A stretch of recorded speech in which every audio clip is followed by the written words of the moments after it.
So hi everyone, welcome back. Let's start with a little bit of a story.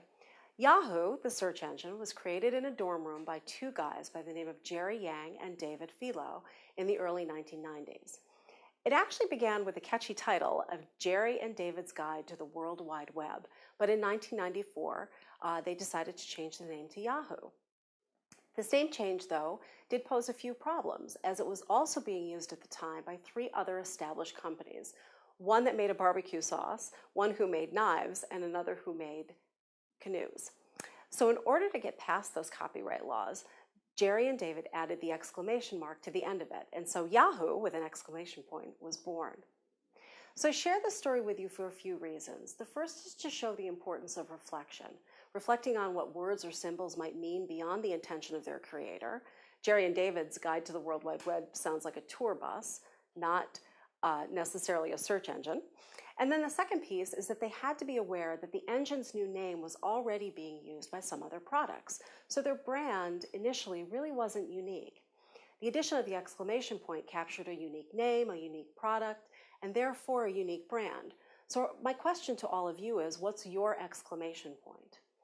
In this lesson, we will discuss the importance of reflection and the willingness to learn in changing environments, and how both connect to the development in your personal brand, to your exclamation point. And we're going to get to that in a little bit, but I wanted to mention these ideas now so that they help frame the rest of these lessons and you can be thinking about them moving forward. So Donald Schoen notes that there are centrally important competencies and habits of mind. He was trained as a philosopher, but he also served as an organizational consultant, which of course is important for our purposes here. And he argued, even before the far-reaching nature of the internet, social media, and this asynchronously networked environment to which we've grown accustomed, that our society and all of its institutions are in a continuous process of transformation. We heard a little bit about this in Course 1, with our discussion of the VUCA environment. So we remember it's volatile, it's uncertain, complex, ambiguous. Schoen argues that we all have to learn to understand and guide and influence and really manage these transformations. We have to develop habits to manage the change that will come with or without us. He also argued that as far as career development and professional practice goes, reflecting on action is a necessary part of continuous improvement. And he wants to remind us that we should reflect while in action and then on action once completed. So there's sort of a two-part piece.